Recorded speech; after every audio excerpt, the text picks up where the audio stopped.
Good evening, Facebook Live. Apostle Terrence Lyons of Ecclesia Ministries here in Murfreesboro, Tennessee, coming to you again on tonight, bringing you tonight's Bible study. Pray that everything has been going well for you. Pray that you're able to have some joy about today. I know it's been a challenge in some cases, but just know you're all right. Just know you're in good shape. Everything gonna be just fine.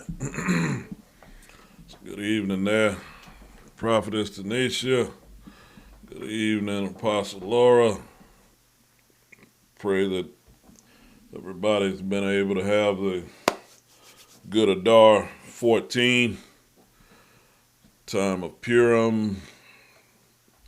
You felt all kinds of emotions just go all over the place. I know I've had to deal with mine. It's all part of the process. Just like some folks dealing with pollen.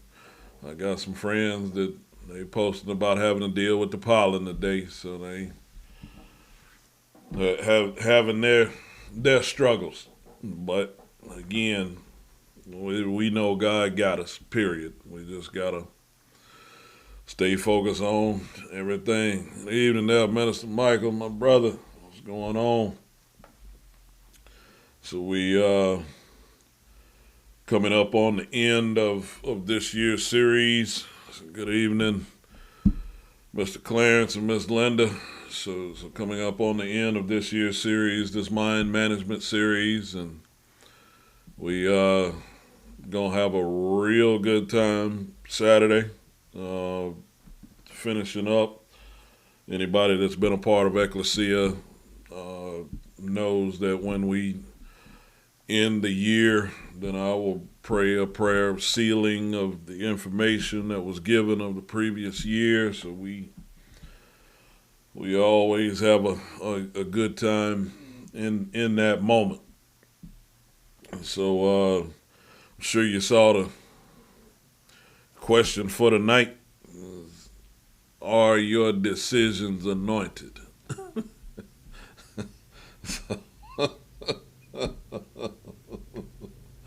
So, so we gonna good evening there, sis. uh, and the trains are already passing by, blowing. So I just want y'all to get ready. So the reason that I have that question like that tonight is because for again the last year I've been teaching you about mind management in some kind of way, and after that's happened for a year, there comes a time that you're gonna have to start making decisions using your mind, and that's what I've made sure that you've been equipped for, because I know that's what God appointed me to do, and it's no coincidence that all of the the pandemic and all of the different stuff, the adjustments and prices and inflation and all of that stuff. So it's no coincidence to me that all of those things come up, because those are tests to see, are you going to use your mind in the fashion that it's been being trained. So I want you to understand this, because a lot of times, and that's why we brought that up about the anointing last week, is that the anointing does not replace decision making. All it does is remove the obstacles. Once you've been anointed, once you've got that placed upon you, then there's a function that I want to make sure that you get to a place to where you're so comfortable with decisions that it's not going to affect you in any environment to make those decisions. I don't know if some of you, ran into situations to where when everything's calm, it's easy to make a decision. But then when all the chaos sets in, it's like You don't know what to do. And that's not a knock against people, because sometimes you haven't been accustomed to changes in environment. You've been accustomed to things just being one way all the time, and then when they get switched up on you, you freeze. You don't know what to do. That's what I know is happening to a lot of Americans right now. They're used to things being one way, and when they are not that way, now they almost don't know how to function at all. So that's why I've been trying to make sure that during this mind management series, we address the real. Y'all know I always address the real. So with that, what I want to start out with tonight is I want you to go to the book of Esther, but we're going to look in chapter 2, verses 9 through 17 to start out with, because I want you to see something that goes on with Esther, and then it's going to make sense of the question.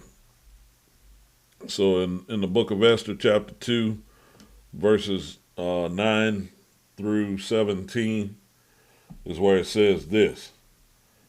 Esther chapter 2, verses 9 through 17 says this. It says, "And the maiden pleased him, and she obtained kindness of him, and he speedily gave her things for purification, with such things as belonged to her, and 7 maidens, which were meet to be given her out of the king's house. And he preferred her and her maids unto the best place of the house of the women. Esther had not showed her people nor her kindred, for Mordecai had charged her that she should not show it. And Mordecai walked every day before the court of the women's house to know how Esther did and what should become of her. Now when every maid's turn was come to go in unto King Ahasuerus, after that she had been 12 months. That's real important to pay attention to right there, because remember our question, are your decisions anointed? It says after 12 months, after that she had been 12 months, according to the manner of the women, for so were the days of their purifications accomplished, to wit, 6 months with oil of myrrh, and 6 months with sweet odors, and with other things for purifying of the women. Then thus came every maiden unto the king. Whatsoever she desired was given her to go with her out of the house of the women unto the king's house. In the evening she went in, and on the morrow she returned into the second house of the women, to the custody of Sheashgaz and the king's chamberlain, which kept the concubines. She came in unto the king no more, except the king delighted in her, and that she were called by name. Now when the turn of Esther, watch this, the daughter of Abihail, the uncle of Mordecai, who had taken her for his daughter, was come to go in unto the king, she required nothing but what Haggai, the king's chamberlain, the keeper of the women, appointed. So understand, appointed. And Esther obtained favor in the sight of all them that looked upon her. So Esther was taken unto King Ahasuerus into his house royal in the 10th month, which is the month Tebeth, in the 7th year of his reign. And the king loved Esther above all the women, and she obtained grace and favor in his sight more than all the virgins, so that he set the royal crown upon her head, and made her queen instead of Vashti. All right, now remember this passage, because Saturday I'm going to be digging deep into it to finish, because I'll go ahead and let you know. So Saturday's message is going to be about, are you appointed or anointed? And the reason that I want you to understand that, and knowing the difference between appointed decisions, anointed decisions, realizing how this is going to work is going to be very vital. So my first point that I want you to understand is that there are some things that you've been appointed for, but not yet anointed for. There's some things that you've been appointed for, but not yet anointed for. Now, I want you to hear me clear, because Esther initially was appointed for a situation, but was not yet anointed for the situation. That's why she had to go through the purification. She had to go through the 12-month period there. And see, that's why I wanted you to understand that as we come into the time and season that we're coming into, you're going to need to know the difference in what you're appointed for and what you're anointed for, and then what you're going to need to do accordingly concerning those. And that's where mind management comes into play. So you want to make sure that your decisions are anointed, because remember, it's the anointing that destroys the yoke. So you don't want to be making decisions that are actually going to be hindering you later.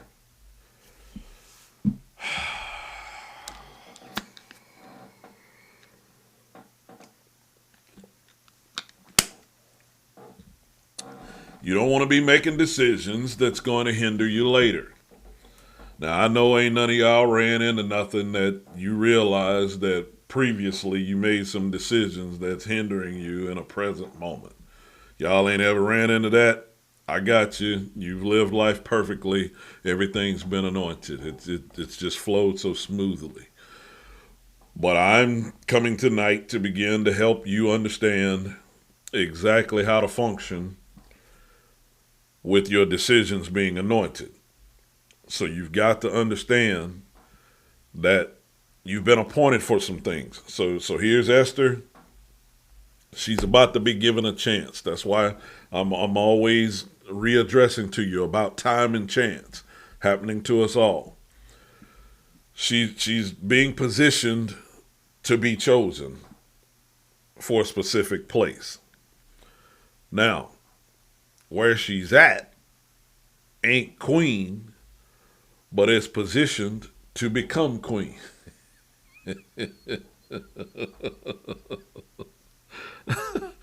Seeing where you at right now might not be exactly where you want to end up, but it's appointed for you to get there. Now, what I need for you to understand is the anointing that's on you is going to destroy the yoke that's keeping you from getting there.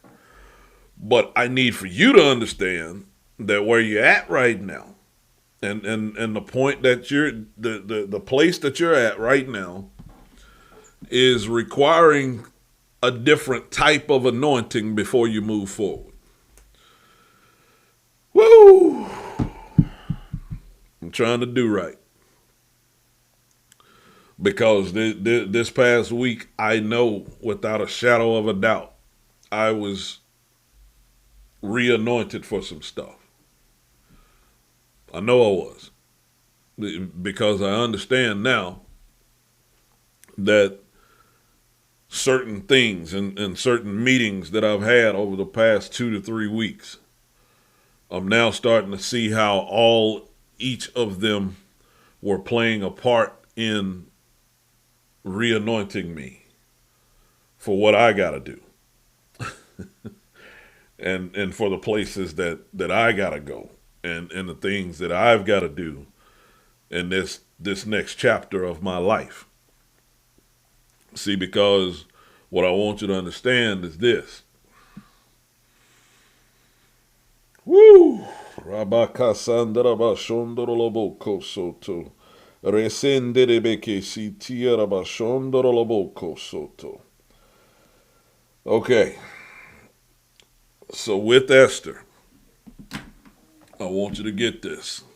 Ah, I'm trying to do right.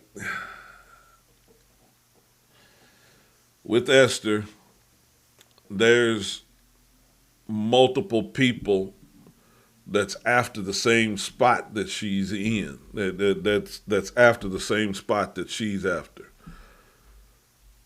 Vasti's already queen, but she didn't do right. She didn't handle her position right. Her decisions weren't anointed, and they've positioned her to be ousted. And then you've got Esther and all of the others that and it's funny that they don't even give all of the names of the others in this passage right here. But what I want you to get is this: it doesn't matter who's after what you are appointed for and anointed for. Ain't nobody else gonna be able to get it.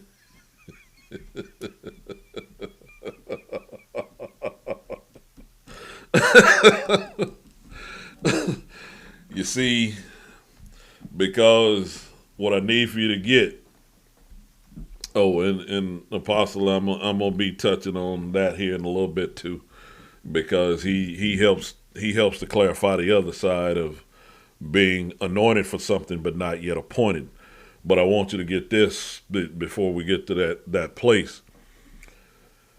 See, in verse 15, when it says, "Now when the turn of Esther, the daughter of Abihail, the uncle of Mordecai, who had taken her for his daughter, was come to go in unto the king, she required nothing but what Haggai, the king's chamberlain, the keeper of the women, appointed." Okay? And see, in order for your decisions to be anointed, you've got to be sure about what you've been appointed.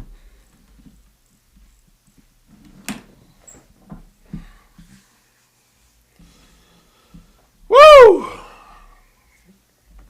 See, because you've had some things appointed to you. They've been put in your care. They've been put in your hands. The situation that has been turned over to you. The position has been given to you. The everything has been put in place for you to manage. You've got to know that you've been appointed that before you're going to be able to function anointed in it. See, because even though you've been appointed for it, see, she understood. I don't need no extra. Whatever I'm given for this situation, it's enough. See, and that's what's got some of y'all messed up right now. You've already been appointed what God meant for you to have.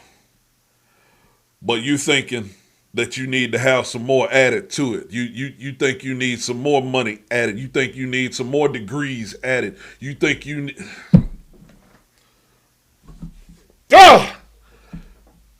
You just need to understand what you've been appointed. If you'll understand what you've been appointed, you'll realize I don't need no more schooling. The schooling I got's good enough. I just need to use it in the way that he appointed for it to be used.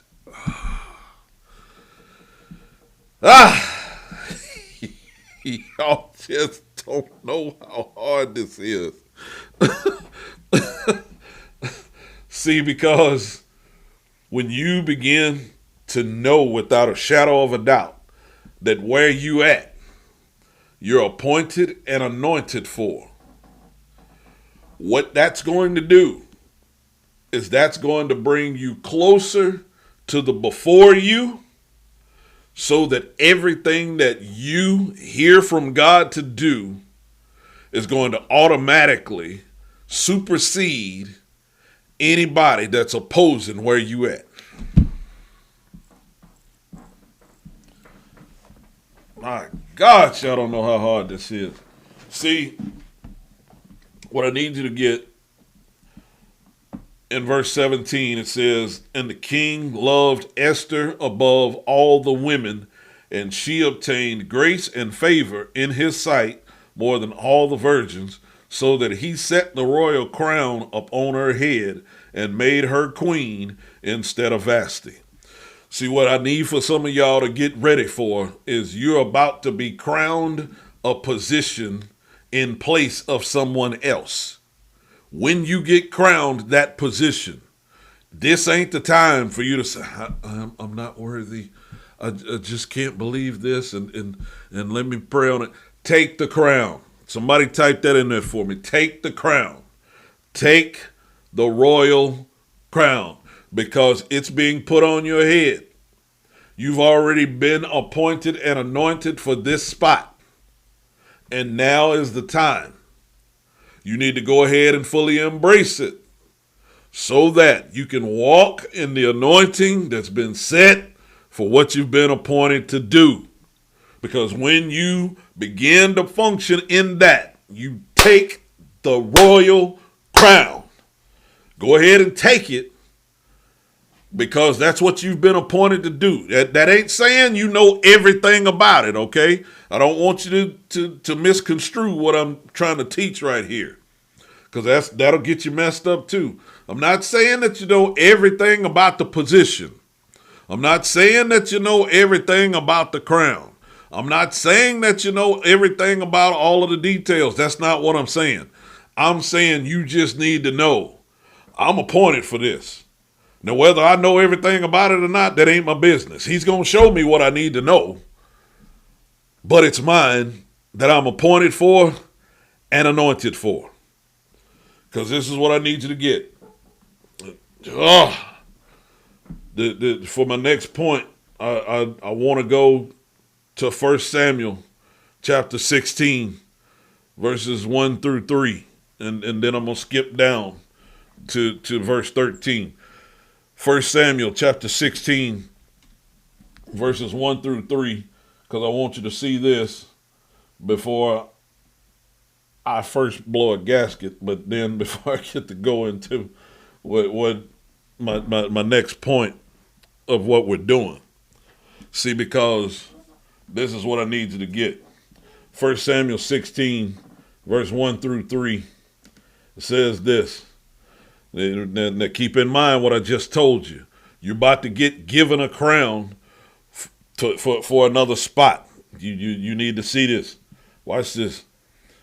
And the Lord said unto Samuel, how long wilt thou mourn for Saul, seeing I have rejected him from reigning over Israel? Fill thine horn with oil, and go, and I will send thee to Jesse the Bethlehemite, for I have provided me a king among his sons. Now notice how that's laid out. Notice how this is being said.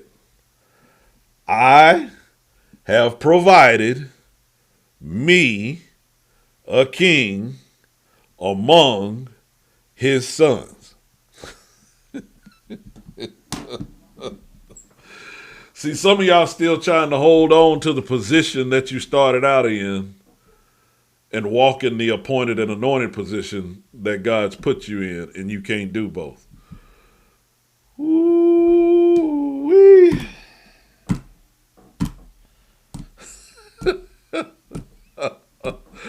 I'm trying to stay calm, y'all. I really am. But you got to understand why that's said that way. He said, I have provided me a king among his sons. He's saying he already got this spot because I've provided that for me. And since I've provided that for me, here's what I need you to do. I need for you to first get over Saul. You got to get over Saul. See, because you still crying over Saul, and I'm already finished with Saul. I done already moved on to David. I done already set him in the position that he ain't got it yet.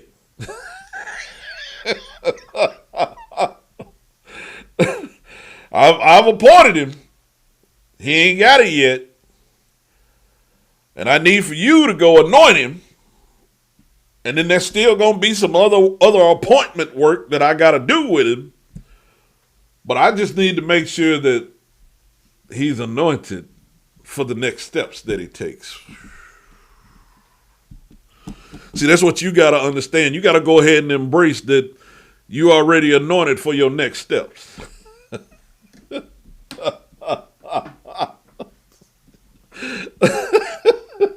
You already anointed for them. So this is what Samuel goes and does in front of all of David's brothers, in front of his daddy, in front of all of them. Watch this. Verse 2, it says, and Samuel said, how can I go? If Saul hear it, he will kill me. Now understand. Y'all got to see what's going on right here. So Samuel, all of a sudden, he getting a little shaky. See, and that's what some of y'all need to understand. You done had some shaky help.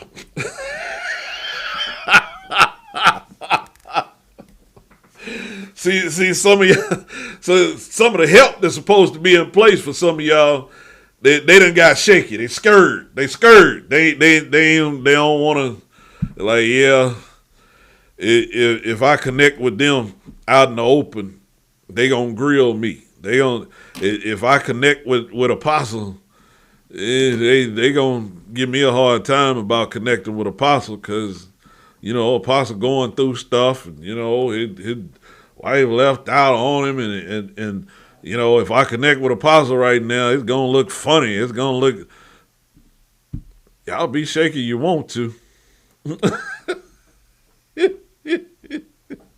So look at what God said. He goes on, he said, and Samuel said, how can I go? If Saul hear it, he will kill me. Look at what happens. And see, notice he doesn't tell him to buck up. He doesn't tell him to have faith. He doesn't tell him to get strong. He doesn't tell him to dust his shoulders off. He doesn't tell him to do that. Look at what he tells him to do. He says, and the Lord said, take an heifer with thee, and say, I am come to sacrifice to the Lord.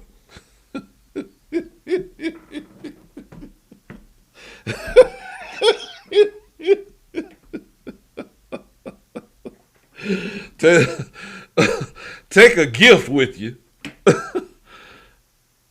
and say you're coming to drop it off. Look at what he says. I am come to sacrifice to the Lord, and call Jesse to the sacrifice, and I will show thee what thou shalt do. So again, notice he ain't giving him all of the details.